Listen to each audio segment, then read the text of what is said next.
kok masih ada orang Muhammadiyah pengurusnya terpengaruh ikut mereka, meninggalkan Muhammadiyahnya, rumah yang bagus, ikut mobil yang banyak kempes, kok gelem gitu. Aneh Pak itu.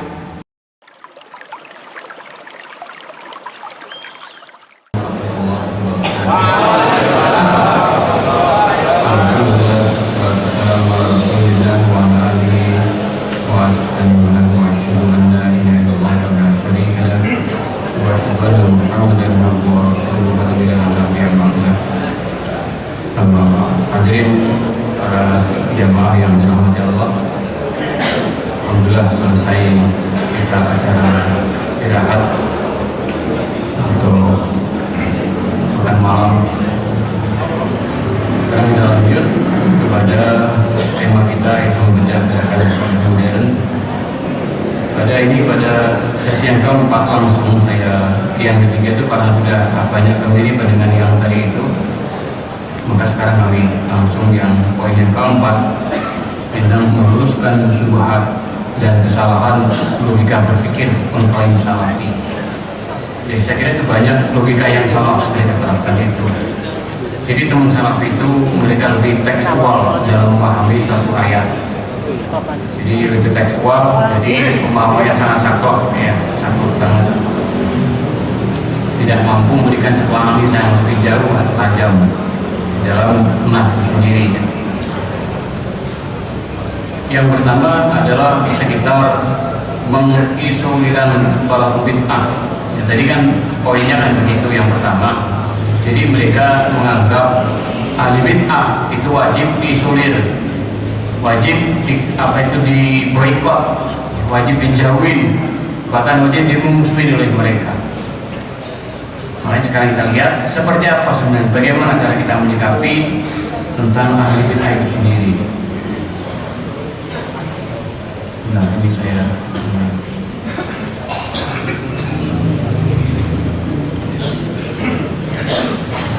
Hajarul Muqtadi, mengisolasi bid'ah.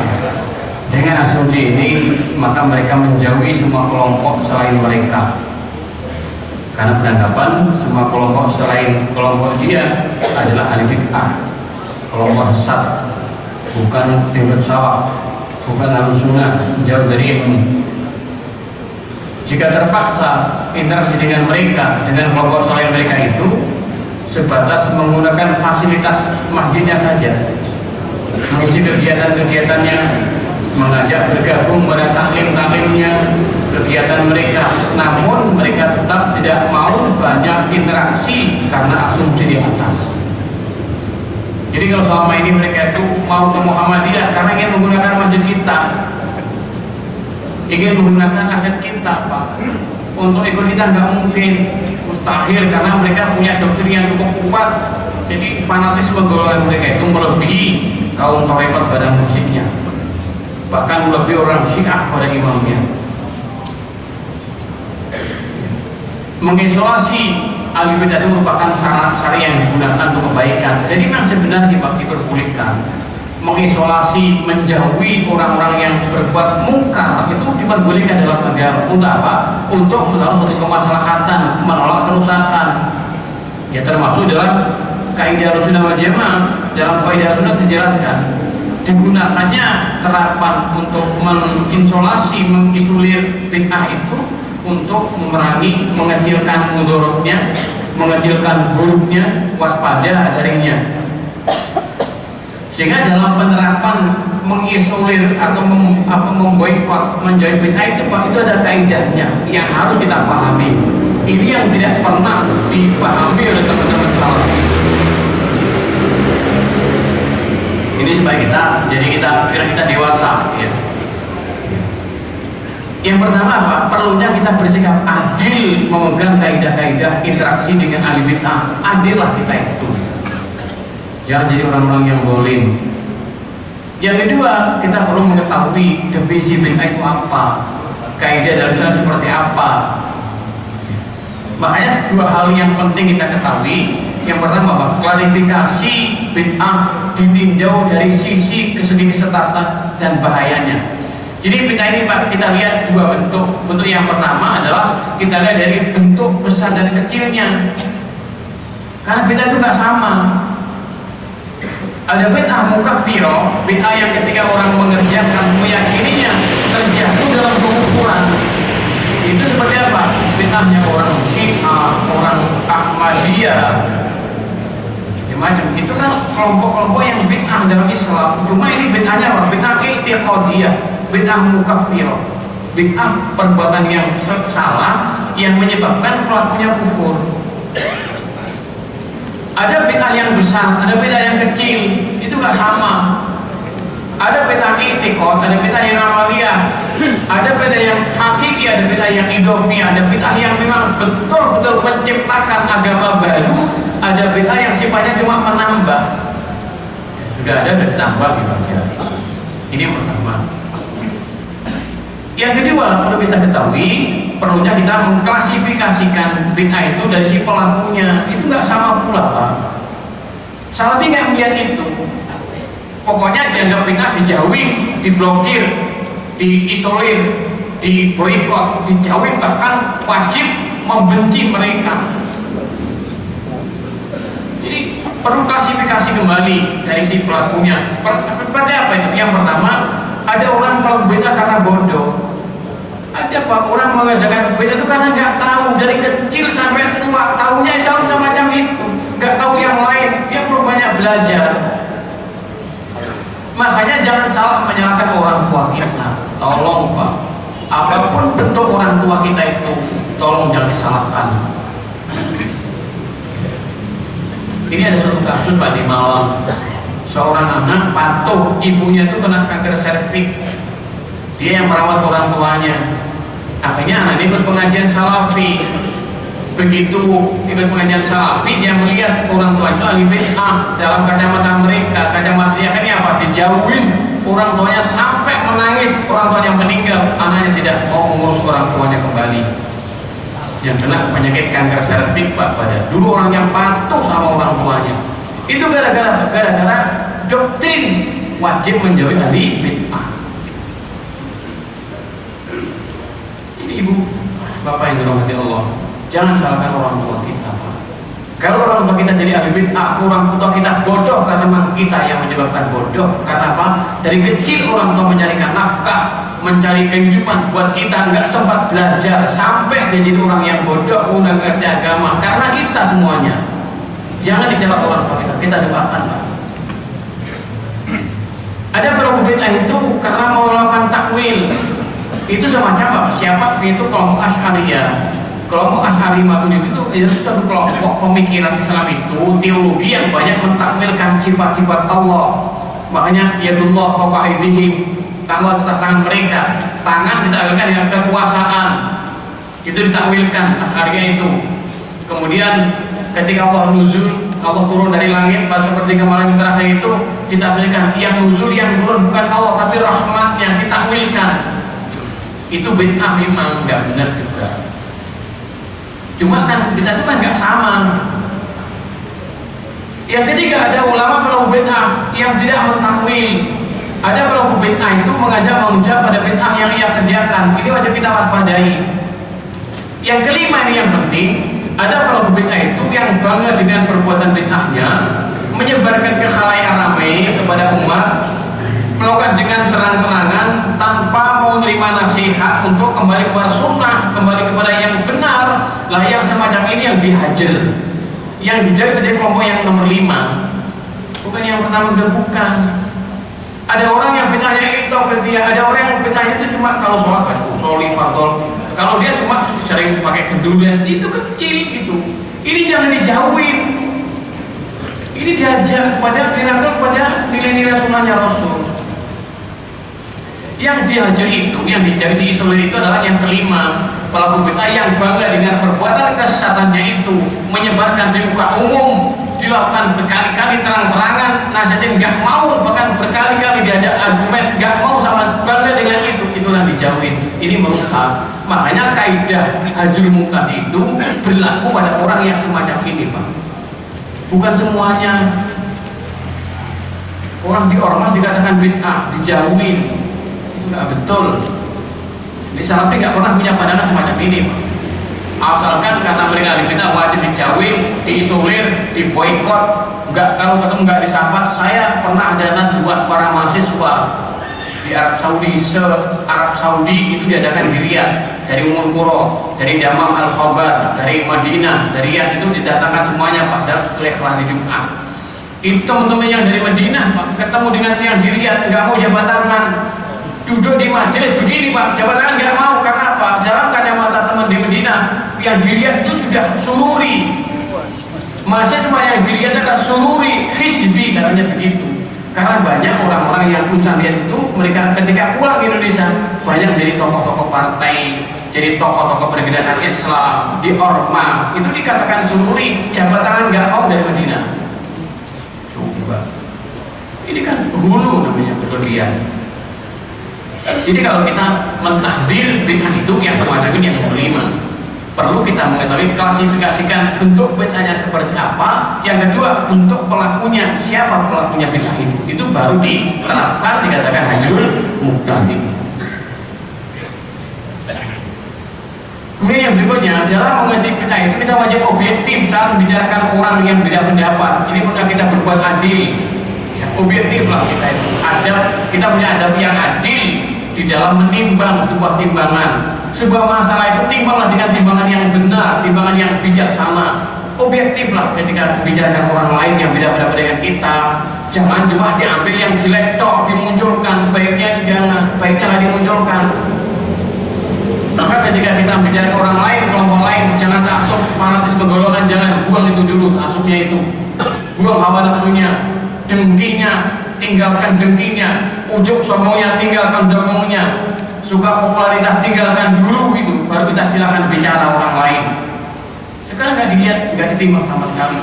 Ketika bicara orang lain nggak sependapat dengan dia, apapun dimasukkan hawa nafsunya, kedengkiannya, ujuknya, sombongnya, dimunculkan semuanya. Jadilah konflik yang besar. Ini perlu kita punya timbangan yang bijak, Pak. Makanya orang Muhammadiyah itu orang yang bijak karena sudah tua, umurnya 100 tahun, Pak. Nulah kok apa ini? Bahasa Jawanya apa ini? Kok masih ada orang Muhammadiyah, pengurusnya terpengaruh, ikut mereka, meninggalkan Muhammadiyahnya, rumah yang bagus, ikut mobil yang banyak kempes, kok gelem gitu. Aneh Pak itu. Mereka nggak bisa punya rumah sakit, belum mampu. Kita punya rumah sakit, kita ahli dalam masalah politik, kita punya ahli dalam bidang budaya, sosial kita jagonya Muhammadiyah, kita ahli kesehatan banyak, dokternya banyak, ustadznya banyak, ulamanya banyak Muhammadiyah, ahli politik banyak, ekonomi banyak, ahli tradisi pinter banyak. Saya sampaikan tadi pagi, andai kan negara kita ini runtuh, andai kan negeri kita runtuh, ya. Presidennya mungkin kabur karena dia kena korupsi, misalkan kita semacam itu, presidennya kabur, menterinya semuanya kena ditangkap KPK, segi negeri kosong, mungkin nggak ada. Akhirnya ajakan negeri kita jatuh Pak, Muhammadiyah siap menggantikan republik ini Pak. Banyak orang Muhammadiyah jadi presiden, jadi menteri, jadi ahli, banyak semuanya, jadi gubernur, betul. Apa itu? Banyak sekali orang Muhammadiyah yang siap menggantikan negara ini. Karena Muhammadiyah itu bapaknya Indonesia. Mereka ada nggak yang calon lurah? Nggak ada mereka. Calon lurah pun sulit Pak. Kalau jangan mencari, teman-teman Salafi mencari calon lurah susah. Lurah, RT aja susah itu. Makanya kalau andaikan negeri kita runtuh Pak, negeri kita kacau, nggak ada pemimpinnya, Muhammadiyah siap menggantikan semuanya dari presiden sampai RT. Muhammadiyah sudah ada. Saya calon presiden nomor 1 dari Muhammadiyah. Cuma yang saya wakilkan dulu Bapak Prabowo. Gitu.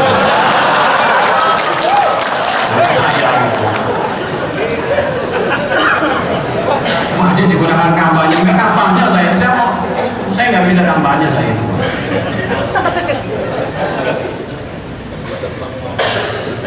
Yang kedua, ini timbangan adil itu kita tidak boleh menerapkan ajar wa ta'dil beda dengan ilmu. Ini kan ajar wa ta'dil. Itu sebenarnya Pak, ilmu ini digunakan orang hadisin. Para penulis hadis itu ajar wa diterapkan. Maka kalau ada orang membawa satu hadis Nabi, kok dia cacat, dia pernah berbuat maksiat, mengerjakan perbuatan yang fasik, atau dia telinganya yang tuli, atau orang suka berbohong, itu kena ajar. Ajarku buat ta'dil diterapkan. Orang ini orang yang adil, ini orang yang cacat, orang yang luka karakternya. Itu bagi hadis. Tapi teman-teman salafi menerapkan ajar buat ta'dil untuk semua kaum muslimin selain mereka, dan mereka itu enggak adil, tidak pernah menerapkan ajar buat ta'dil, enggak, tapi ajar buat ta'dil enggak pernah mereka berikan kepada umat Islam yang lain, enggak pernah. Yang ada cuma ajar buat cacat dan cacat buat selain mereka. Yang adil lah kita itu, ya Pak, jenengan orang Muhammadiyah. Habis dari pengajian ini kok masih kagum dengan salafi servis.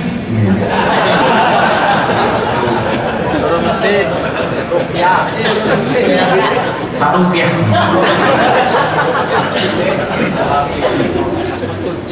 Begitu rumah kita dia punya segala-galanya, mereka belum gitu. Rumah sakit belum punya, hak Pak, demi Allah. Suatu ketika saya ke rumah sakit Budi Rahayu Blitar, rumah sakit Kristen, karena ada teman saya, pelanggan istri saya itu sakit, akhirnya kami jemput sama istri di ruang apa itu kamar sebelah saya, di sebelah saya itu sebelah yang kami kunjungi itu apa namanya itu apa itu tempat tidur Pak, itu kan kelas 2 ya, iya itu ada orang pakai cadar. Yang perempuan pakai cadar, yang lagi berjenggot, lagi celana cingkrang. Saya lihat, saya tanya, yang sakit itu siapa? Itu orang tua saya. Saya tak keplak dasku. Ya Allah, ini orangnya pakai cadar, orangnya pakai jenggot semacam itu, kok menaruh orang tuanya sakit, ditaruh ke rumah sakit non Islam. Ada rumah sakit Suada Haji di sana, ada rumah sakit Aminah di sana itu. Kenapa nggak taruh rumah sakit Islam? Kok taruh rumah sakit yang semacam itu? Karena mereka nggak punya rumah sakit. Kita kan punya. Makanya kalau rumah sakit kita itu, kalau bahasanya orang Muhammadiyah, pojok larang-larang gitu loh. Di sekolah ini yang menggerakkan, karena itu kan umat gitu. Dikasih korting lah. Dikasih korting, Pak. Kok gunanya punya rumah sakit kalau tetap mahal pada harganya? Koreksi. Yang penting itu nggak bangkrut, nggak rugi, ambil keuntungan semestinya itu. Itulah Pak. Jadi harus Bapak juga begitu. Ojo seneng saya masuk rumah sakit, Pak. Saya ini Pak, rumah sakit gratis itu nggak mau saya. Mendingan nggak ke rumah sakit, walaupun gratis di sana itu. Yang ketiga, perlu apa? Kita verifikasi dulu sebelum menjatuhkan vonis hukum, menentukan sikap. Makanya kalau kita mau menentukan ini sesat, itu keliru, ini bid'ah, verifikasi dulu dong. Tanya dulu pada pelakunya dong, datangi orangnya. Begitu cara yang adil. Bukan melempar tuduhan saja. Yang keempat, kita perlu menafsirkan perkataan dengan yang terbaik dan bijak, baik sangka pada kaum muslimin. Jadi kalau ada orang umat Islam mengeluarkan statement tulisan, yuk kita tafsirkan tafsir yang baik dulu, jangan tafsirkan tafsir yang jelek. Saya ambil contoh Said Qutb, dia telah menulis tafsir namanya Fi Dhilalil Quran, di bawah nama Al-Quran. Dalam tafsir itu Pak, pada jilid yang kedua saya lihat ada kata-kata Inna hadzal Quran min baghadhil kaun. Sebenarnya Quran ini merupakan fenomena alam. Itu kata-kata Said Qutb. Inna hadzal Quran min baghadhil kaun. Ini Quran ini merupakan fenomena alam. Itu bahasanya seorang sastrawan. Akhirnya teman-teman salafi menafsirkannya dengan mengatakan fenomena alam. Berarti Said Qutb telah mengatakan Quran adalah makhluk, maka dicacat, dicaci maki, tafsir yang dolal, yang sesat, tafsir yang nggak boleh dibaca oleh generasi muda. Karena apa? Karena Said Qutb menafsirkan mengatakan kalau Quran adalah makhluk. Coba, itu kan berlebihan menafsirkan. Ait Al-Qarni dalam buku tentang kumpulan syairnya, dia menulis, wahai darah-darahku dan tulang-tulangku, tolonglah aku dari kesempitan yang ditafsirkan oleh teman-teman salafi. Kalau apa? Ayat Al-Quran itu hukumnya murtad dan kufur karena apa? Istighotsah, minta pertolongan pada selain Allah, minta tolong pada darah, pada tulang. Ini kan syair gitu loh. Mau tafsirkan yang baik dulu lah gitu. Tanya, kalau enggak tanya dulu, datangin. Yang kelima, pentingnya menggabungkan tulisan dengan ucapan dan tidak bersandarkan pada salah satu saja. Karena apa? Boleh jadi sebuah tulisan itu dijelaskan dengan lisannya. Saya dulu nulis buku, saya sudah tobat, mungkin begitu. Seperti Abu Musa Al-Asy'ari, dia telah bertobat di muka umum. Akhirnya dia menulis kitab namanya Ibanatul Ahkam. Imam Asy'ari telah menulis kitab namanya Ibanatul Ahkam. Al-Ibanah Al-Zuridiana, Al-Ibanah Al-Zuridiana itu kitab yang tobat beliau. Jadi sesuaikanlah ucapan dan perbuatannya itu. Sesuaikan, jangan cuma ucapannya langsung difonis. Karena apa? Boleh jadi ucapan tercabut. Dr. Qardawi, dia telah menulis kitab namanya Al-Halal wal Haram Islam. Halal haram dalam Islam. Buku itu ditulis tahun 60-an. Ditulis khusus, dia menyatakan buku ini saya tulis karena permintaan orang-orang barat yang minta kepada kami menuliskan buku yang dengan masalah hukum Islam. Ditulis, Pak. Di dalam buku ini musik itu nggak haram, diperbolehkan, dihalalkan. Nah, akhirnya muncul orang-orang belakangan, Qardawi telah menghalalkan musik, maka dia orang yang zindik, dia orang yang sesat. Coba. Padahal untuk apa? Dia nulis bukan untuk orang Arab, bukan untuk orang Indonesia, nulisnya untuk orang Amerika. Qardawi telah memberikan suatu jawaban. Orang Amerika waktu saya tulis itu musik sama khamr nggak bisa lepas. Kenapa tidak saya haramkan ketika itu? Karena memang itu kondisi yang tidak mungkin lepas. Kalau itu diharamkan akan terjadi keberatan, mereka memiliki hukum yang lain.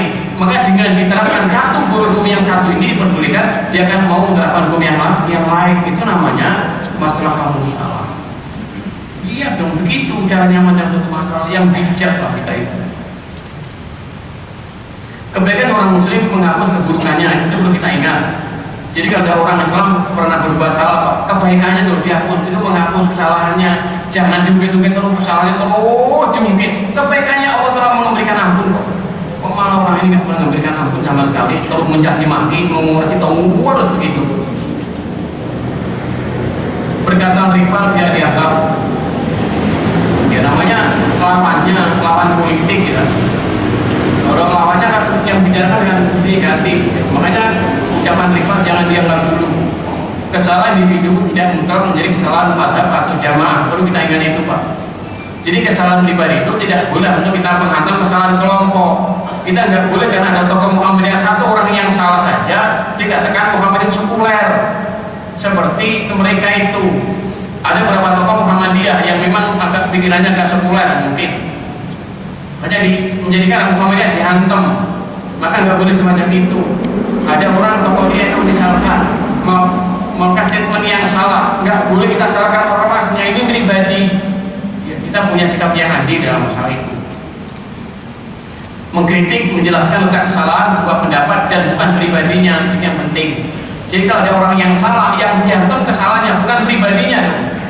Di mana kesalahannya? Itu perbuatannya disalahkan, bukan pribadinya, nggak boleh. Harga diri orang itu mahal, Pak. Nggak boleh kita lecehkan, dosa besar. Kemudian diri peribatan yang mendorong pada pemukulan, menghukumi yang lahiriah, tidak memiliki niat dan batinnya. Itu yang terjadi cuma yang lahir, batinnya nggak usah lah. Nggak boleh kita menimbang-nimbang batin, itu urusan Allah sudah. Ini pendapat saya yang pakai bahasa Arab. Dr. Khalifah Muhammad As-Sayyidi telah menjelaskan, innal hukma al-muqtadi matrukun ummatil alam lil a'immatil a'lam alladziina yumayyizuna baina sunnah wal bid'ah faqad kana sahabat radhiyallahu anhum yarji'una ila ulama minhum qabla al-hukmi ala amrin jadid kama raja'a Abu Musa al-Asy'ari ila Ibnu Mas'ud lamma ra'a fil masjid unasan mutahallikina fi wasat kulli halqatin kaumin min hasa wala ra'si kulli halqatin rajulun yaqumu lahum sabbihu mi'ah wa sabbihuna wa kabbiru mi'ah fayukabbirun falam yata'ajjal Musa al-ma'alihim hatta salat Mas'ud bidalik. Hanya begini, Pak. memutuskan hukuman, menetapkan oleh ahli bid'ah tidaknya itu madrubun lil aimatil a'lam, itu ditaruh, ditinggalkan, diberikan kepada para imam yang mampu. Itu bukan semua orang. Memvonis bid'ah itu berpada ulama besar. Madrubun lil aimatil a'lam diserahkan pada ulama-ulama besar yang mereka bisa bedakan sunnah dan bid'ah. Para sahabat sendiri ketika punya masalah tidak pernah langsung vonis, itu kembali kepada ulama sahabat. Karena salah hari ketika di Kufah itu ada orang yang zikirnya agak menyimpang, dia lapor oleh Ibnu Mas'ud, dilaporkan. Lalu ada orang Ibnu Mas'ud mengatakan semacam itu. Wa kadzalika rajanna ila Ibnu Umar dalam menakal qadar. Ketika muncul kelompok Qadariyah, orang-orang sahabat kan langsung tarik pada Ibnu Umar yang paham masalah itu. Jadi menetapkan ini ahli bid'ah, kaum sesat, itu bukan pribadi, itu diserahkan pada orang yang punya kompeten ke situ, orang yang alim betul. Salah ini enggak, Pak. Ini terjemahannya. Ya orang-orang haula ajarrahun. Ini enggak bisa terjemahkan, ini ada terjemahannya. Termasuk Ahlussunnah itu punya keyakinan mengisolasi di dalam rangka apa? Mendidik. Itu pun berbeda menurut kuat lemahnya orang yang mengisolir. Cara umum pengisoliran bid'ah itu nggak dilakukan kalau untuk kemaslahatan besar. Sedangkan kelompok salaf ini mengisolasi itu mereka gunakan untuk melumpuhkan umat Islam, memecah belah kaum muslimin. Mereka menjadikan setiap anak kecil mereka yang belum balik pun sebagai hakim memvonis umat Islam yang lain. Anak kecil, Pak, baru ngaji jadi tukang vonis. Itu salah. Betul, Pak, itu terjadi. Ini di Timur Tengah semacam itu terjadi. Ini sebuah karya namanya kitab Khututun Aridah lil Mudda'iyah Salafiyah, catatan tebal kritikan bagi para pengklaim salaf. Itu seorang ulama Syria yang menulis buku ini. Jadi cuma terjadi konflik semacam itu. Anak baru ngaji kemarin sore, tidak punya kapasitas keilmuan yang memadai, langsung sebagai hakim sesat itu, zolal itu begitu anak kecil. Saya ditakdir berkali-kali. Murid saya sendiri yang saya bina dari kecil. Gara-gara ikut pengajian salafi langsung saya tinggalkan, ikut pengajian saya biarkan aja. Akhirnya di luar itu dikatakan Abu Ila itu ustadz yang goblok, nggak berilmu, jauh dari ulama dulu. Wah, dia sing pulang aja pertama soleh. Udah kita biarkan lah. Kalau nanti balik kok nanti, dia akan bingung, Pak. Jadi kalau udah pada puncak, atau gimana akan balik lagi. Kalau sekarang dia masih belum bingung. Kalau bingung dia akan kemana? Karena mafai ma'al-hulu, pemahaman yang berlebihan akan berbenturan kemana-mana. Maka teman-teman salaf itu mereka saling konflik satu sama lain, nggak pernah akur. Mereka konflik, Pak. Satu sama lain konflik. Bahkan diri mereka sendiri, alihkan mereka hidup sendirian pun itu jiwanya pecah, akan terbelah jiwanya. Karena suka konflik nih, Mas. Pemahaman yang berlebihan. Jatuhnya makan tuan, akhirnya jatuh pada mereka sendiri. Ini saya ringkas saja ini. Jadi isolasi bid'ah itu semacam itu konteksnya. Ini yang kedua. Oke, silakan mentahzir, silakan, tapi punya ilmu dong, adil dong. Kayak tadi itu keadilannya semacam itu. Cicek dulu dong, tanyakan ke orang yang sebuah sekitar pelarangan dan pengharaman ormas dakwah. Yang mau dipoto dulu silakan lain. Yang mau foto, oke. Nanti filenya saya kasihkan takmir filenya. Yang lainnya nggak boleh. Kalau pengurus jadi beta, takmir silakan ke pengurus. Kalau semuanya pengurus, ranting silakan pakai. Yang nggak pengurus cukup baca saja. Jangan sebarkan ke umum karena menimbulkan fitnah, karena menjadi dirubah. Lah nanti jadi fitnah besar. Ya, cukup para pengurus Muhammadiyah yang punya. Ini kan pengajian intern ya, para pengurus Muhammadiyah khusus ini, enggak terbuka buat umum.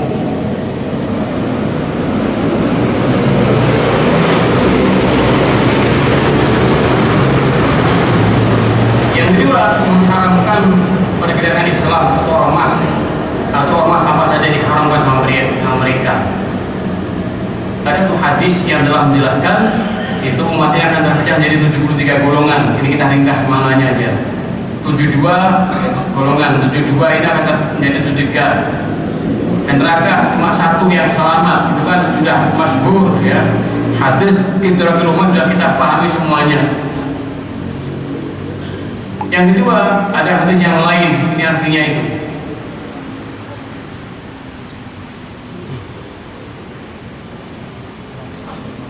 Intinya apa? Intinya ini ada sebuah kelompok yang menyebabkan berpecah belah.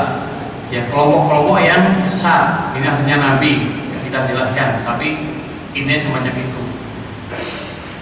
Nah, kelompok salaf ini dengan dua hal tadi itu beranggapan mengamal tadi di atas, sehingga setiap kelompok ormas pergerakan dakwah jamaah terusnya termasuk kelompok sesat yang harus dijauhin gara-gara memahami arti tadi itu. Alasannya apa? Nabi perintahkan agar kita meningkatkan diri pada jamaah muslimin, meninggalkan golongan-golongan firqah-firqah ditinggalkan. Itu perintah Nabi tadi itu. Yang kedua, adanya beragam kelompok dakwah ini menyebabkan dalam berpecah belah, kata mereka. Makanya kalau ada ormas semakin banyak perpecahan belah, kata mereka itu. Mereka tuh juga punya ormas yang pecah belah. Ya, mereka ormas juga punya. Itu ormas tanpa bentuk sebenarnya. Mereka rapi Pak sebenarnya. Cuma nggak mau dikatakan organisasi. Yang ketiga, masing-masing golongan bangga dan fanatik pada kaumnya sendiri. Maka dengan asumsi yang semacam ini, haramlah semua ormas sekalipun didirikan untuk memperjuangkan Islam dan kaum muslimin, haram hukumnya. Itu dalam pandangan mereka. Biasanya tadi itu.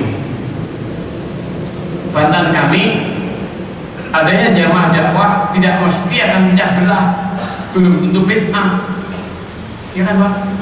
Belum tentu dong. Yang kedua, yang dilarang Nabi itu adalah jamaah kelompok yang mengajak kepada kebatilan.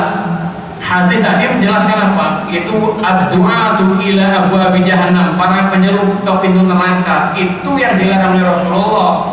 Yang dilarang Nabi bukan jamaahnya, tapi kelompok yang memang mengajak kepada neraka jahanam, yang tidak melanjutkan pada Islam. Yang ketiga, ada perintah Allah. Perintah waktu bekerja sama. Ta'awanu al birri wat taqwa wala ta'awanu ismi wal udwan. Ini perintah Allah, kerjasama, kebaikan, ketakwaan, jangan bersama dalam salah dosa dan permusuhan. Yang keempat, realita menuntut seorang muslim harus bergabung pada jamaah atau kelompok berlandaskan Al-Quran dan Sunnah Nabi untuk apa? Menegakkan hukum Allah. Amal jama'i, kerja kolektif, karena tidak mungkin dilakukan secara pribadi. Ini yang perlu kita pahami ini Pak. Jadi teman-teman salaf itu sifatnya apa? Pribadi-pribadi Pak, pribadi mereka dakwahnya itu. Yang perlu kita kata ada hukum begini Pak, sampaikan. Jadi ada hukum yang berkaitan, dengan pribadi-pribadi saja, ya. Ada hukum yang berkaitan dengan rumah tangga, ada hukum Allah perintah berkaitan dengan sosial, kemasyarakatan bernegara. Setiap ayat itu punya ini bentuknya. Quran itu memberikan hukum, ada 3 macam bentuk hukum itu: hukum pribadi, hukum rumah tangga, sama hukum yang berkaitan sosial. Hukum pribadi seperti apa? Seperti sholat, zakat, ibadah haji, puasa, itu pribadi ubudiahnya. Kemudian ada pula yang hukum interaksi, ada hukum yang sifatnya keluarga. Seperti apa? Seperti nikah, seperti orang yang mentalak, orang yang rujuk, orang yang khulu, orang yang li'an, itu rumah tangga. Maka hukum yang sifatnya rumah tangga itu tidak bisa diterapkan bagi orang yang pribadi, pahami itu. Makanya kita perlu berorganisasi, perlu kita menguatkan satu sama lain untuk rumah tangga. Sekarang misalkan ambil contoh, alhamdulillah saya sudah mentalak, itu orangnya sudah saya talak istri saya, dia belum pernah nikah, boleh nggak? Belum pernah nikah mentalak istri, boleh nggak? Konyol dong. Karena apa? Karena talak itu hukumnya sifatnya rumah tangga, nikah dulu baru ada hukum. Karena hukum talak itu, hukum li'an, hukum khulu, itu terjadi ketika ada hukum di rumah tangga itu. Ada pula sekarang hukumnya itu sifatnya sosial, perlu ditegakkan secara bersama. Makanya dituntut, realita telah menunjukkan kerja bersama. Negara ini sendirian bersama Pak. Negara ini bersama, maka dibutuhkan banyak masyarakat yang telah mendukung. Bikin masjid itu nggak sendirian. Mereka mengharapkan ormas. Saya katakan takmir masjid, untuk memakmurkan masjid ada takmirnya, ada ketuanya, seksi ibadah, seksi keuangan. Boleh nggak untuk takmir masjid, untuk memakmurkan masjid boleh nggak dibutuhkan pengurusan? Kalau cuma masjid saja benda mati itu butuh pengurusan memakmurkannya. Bagaimana dengan Islam? Bagaimana dengan sebuah negara? Itu perlu aturan. Makanya ada hukum sosial. Ini nggak dipahami oleh mereka itu. Makanya mereka namanya pribadi, nggak pernah mikir sosial. Yang penting ngaji kita, orang yang bid'ah, ngaji kita gundul, semua Allah yang bereskan. Itu pendapat orang-orang yang kata Rocky Gunung apa? Kata Rocky.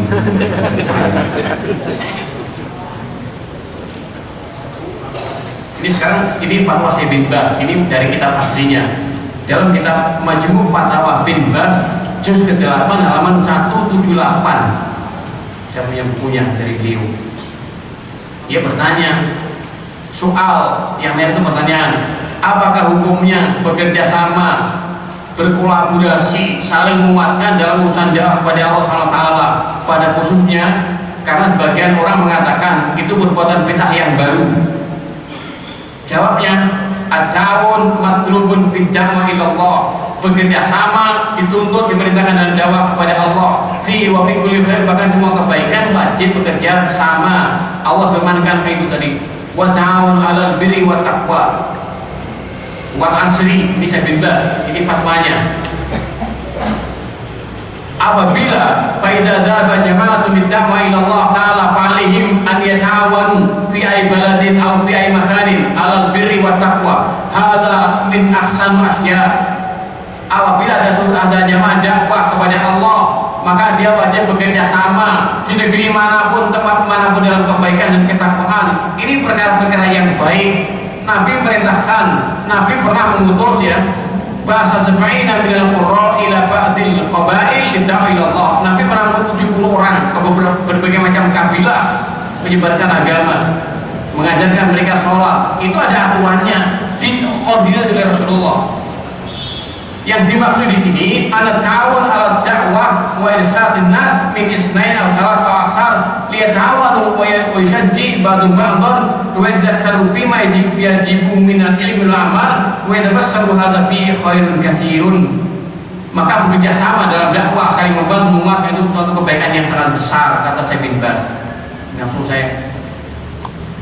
Yang kedua pertanyaannya, idzan ya Syekhul Karim, kalau begitu ya Syekhul Karim, orang yang mengatakan jamaah Islam adalah kelompok yang salah, yang mengajak ke neraka jahanam, yang Nabi perintahkan meninggalkannya, bagaimana menurut pendapat Anda? Karena Syekh bin Baz, maka kelompok yang mengajak kepada kitabullah, sunnah Rasul, dan mereka tidak mengajak kepada satu kesatuan, bahkan dia mengajak kepada kebaikan, itu termasuk al-firqatun najiyah. Maka ormas Islam yang banyak orang, 2 orang, 3 atau lebih, yang dalamnya bekerja sama memberikan kebaikan, mengajak kebaikan, itu kata beliau al-firqatun najiyah, golongan yang selamat, itu diperbolehkan dalam Islam. Dituntut Pak ormas itu Pak sekarang itu. Jadi fatwa ini juga. Walhasil kesimpulannya ada dhabit wa istiqamatun al-haq. Kesimpulannya ormas diperbolehkan berdasarkan istiqomahnya mereka dalam kebenaran. Apabila seorang telah mendapatkan satu jamaah mengajak kepada kitab Allah, kepada sunnah Rasul, mengajak kepada tauhidullah, mengajak kepada hukum-hukum Allah, fa'ula umul jamaah, dia orang berjamaah, dia orang yang benar, wahum minal firqatin najiyah, dia termasuk dari firqatin najiyah.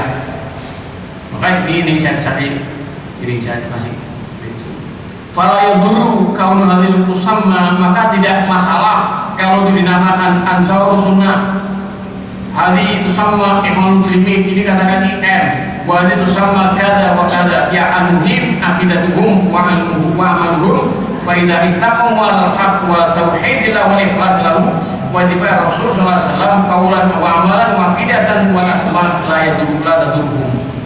Artinya nama itu nggak penting. Walaupun namanya Ansarus Sunnah, namanya IM, namanya apa saja, asalkan akidahnya benar, amalnya itu baik, mengajak kebaikan, ikuti sunnah Rasulullah, nama bukan masalah. Fal asma la tadurruhum, nama itu tidak memberikan mudarat, cacat apapun bagi mereka. Enggak masalah Pak. Kata saya ormas ini dituntut ada, untuk keberadaannya masih ada. Jadi dakwah ormas itu adalah dakwah yang dituntut dan tuntutan mewajibkan mengharuskan kita punya ormas. Sekarang saya ambil contohnya di Ponorogo ada pada tahun kemarin itu kena longsor ya Ponorogo Pak, Cilacap kena banjir. Bapak punya baju satu, sarung satu, Bapak enaknya gimana Pak? Mau nggak jadikan mengarahkan, menyampaikan satu sarung baju kepada mereka, bisa nggak Pak? Susah. Maka ada ormas itu telah mengumpulkan, akhirnya karena ada ormasnya yang telah mengkoordinir masalah itu, akhirnya dari Banyumas mengirimkan 3 tronton baju baru untuk itu bisa. Baju kita yang satu katut ke sana, amal kita kecil katut ke sana. Itu ormas macam itu. Jadi masalahnya besar ormas itu. Maka mereka yang telah mengharumkan ormas adalah mereka-mereka yang saya katakan yang sering gagal paham, tidak paham nas, tidak memiliki konteks dakwah sosial. Jadi masalah ini tauhid ahkam. Jadi ini yang pokok Pak ya. Jadi begitulah mungkin yang sampaikan. Jadi kelompok salaf ini yang ketiga itu mereka telah membatalkan hukum Islam. Sudah saya buka yang bagian satu.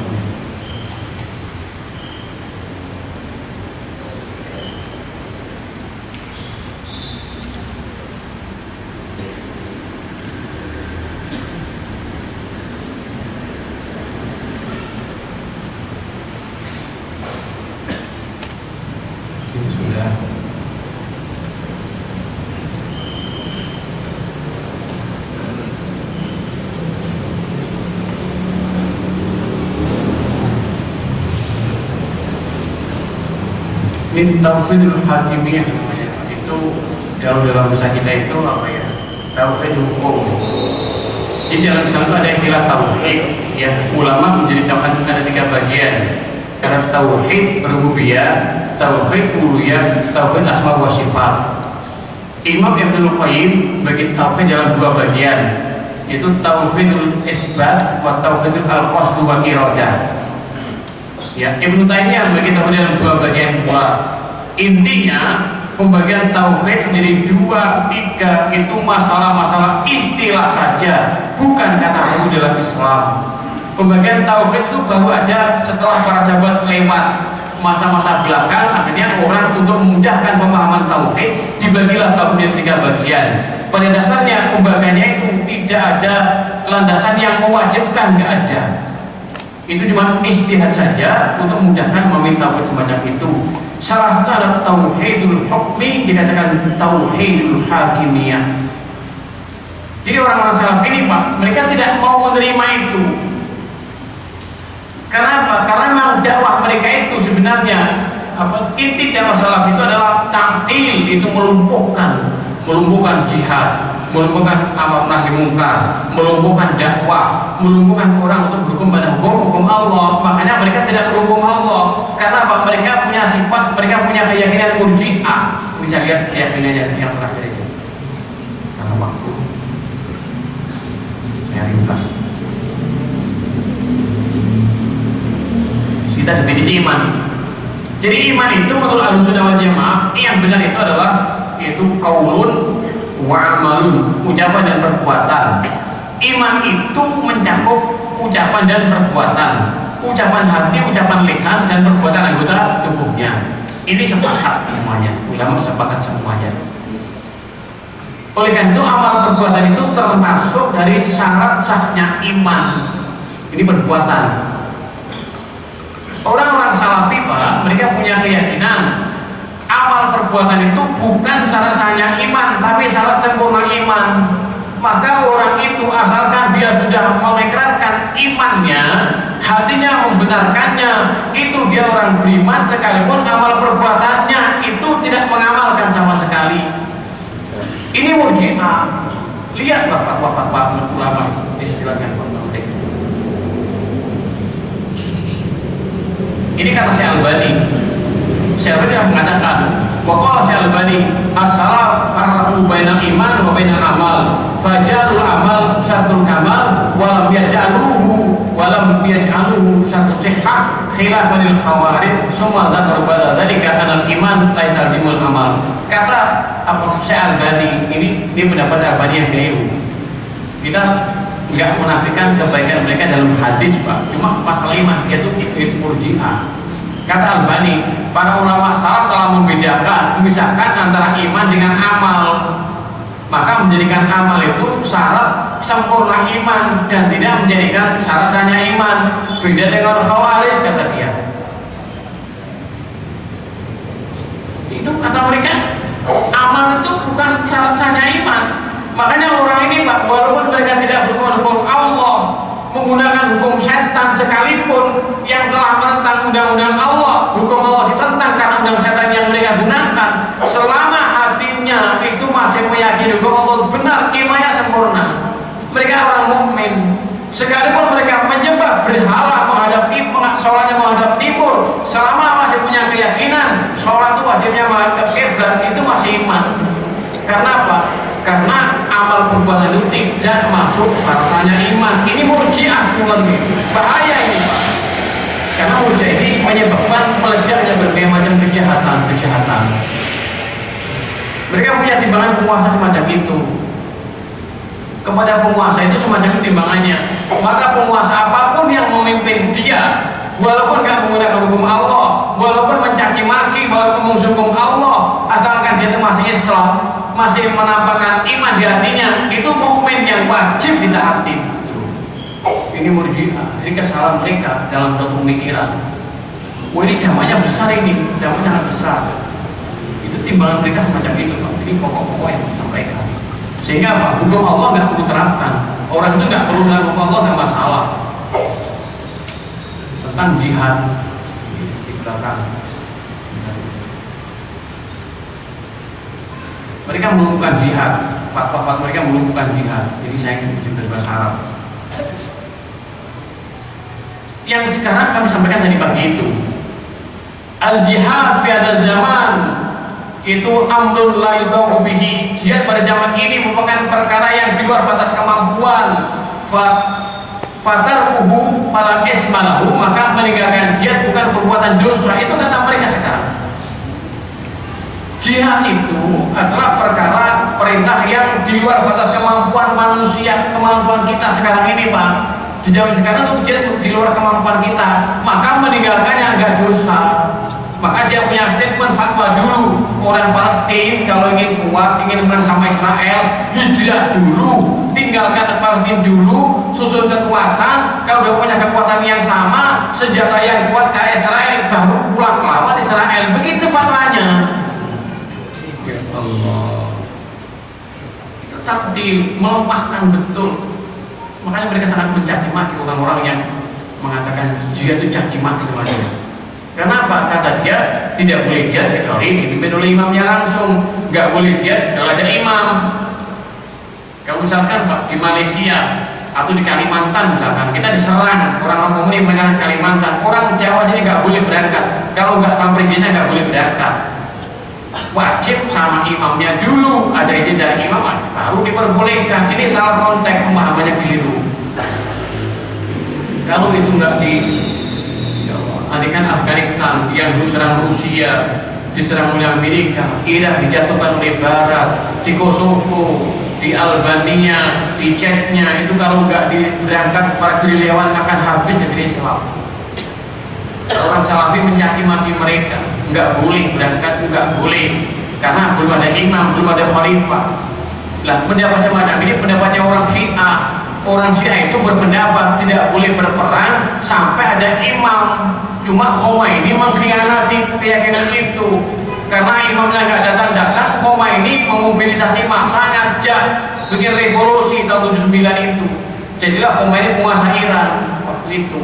Khomeini menyalahi keyakinannya. Karena apa? Dalam keyakinan Syiah itu tidak boleh perang kalau ada imam dulu. Cuma sama Khomeini karena nggak dapat tokoh dipimpin kita itu ngikutin pendapat ini. Orang Syiah masuk ke situ, Murji'ah masuk ke situ sudah. Jadi mereka punya keyakinan seperti orang-orang Khawarij dengan kaum muslimin seperti Khawarij, menyesatkan, mengkafirkan, menggolalkan, memfasikkan, mentahdir, itu sifat orang Khawarij. Jadi kepada kaum muslimin yang lain mereka punya akidah semacam orang Khawarij, tapi kepada orang-orang Yahudi, Nasrani, memerangi Islam mereka bersifat Qadariyah, Jabariyah, itu Salafi. Sifat Qadar Jabariyah karena apa? Kita nggak boleh melawan mereka karena kita nggak punya kekuatan. Itu keyakinan mereka, Pak. Qadariyah, Jabariyah. Tapi juga mereka mengambil keyakinan Syiah tentang imamah semacam tentang perang dari itu. Jadi hampir semua kelompok-kelompok ada di situ sebenarnya. Karena orang kelompok Salafi ini adalah orang yang kelompok yang sangat sekuler, sangat sekuler. Karena apa? Dalam statementnya, tulisannya nanti di belakang ada berbahasa Arab. Serahkan agama kepada para agamawan, serahkan negara pada negara, maka nggak boleh dicampur adukan. Itu statement mereka. Ini sekuler murni. Kita nggak paham pada mereka. Orang sekuler, Pak, sangat sekuler. Mungkin paham ya? Kita ringkas saja. Poin semacam itu, makanya mari Bapak, yuk kita benahi Muhammadiyah. Jadi Muhammadiyah itu sudah cukup bagus, Pak, luar biasa dakwahnya. Jadi kalau mereka mengatakan Muhammadiyah tidak ada dakwah tauhid, siapa bilang? Dakwah tauhid yang sekarang Anda terapkan itu sudah kami kerjakan 100 tahun yang lalu. Zaman Ahmad Kiai Ahmad Dahlan, orang-orang lama itu menyampaikan tauhid, menjelaskan tentang takhayul, bid'ah, khurafat, jelaskan zaman dahulu. Jadi Muhammad ini, Pak, gerakan bahnya salaf itu ya Muhammadiyah itu di Indonesia. Jadi kan orang banget. Awal yang mengajak pasal kan kita. Kan Muhammadiyah sebelumnya ada kaum Padri di tahun sebelah dulu ya, di Padang itu ada perang Imam Bonjol, itu kaum Padri. Itu mereka membaca masalah mereka itu.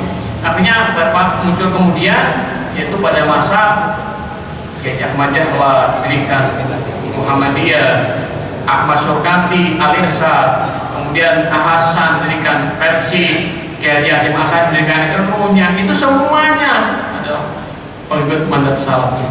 Yang terakhir kami sampaikan, sebenarnya Pak, kesimpulan kami dalam pengajian ini, semua umat Islam di Indonesia itu adalah pengikut salaf. Boleh percaya tidak?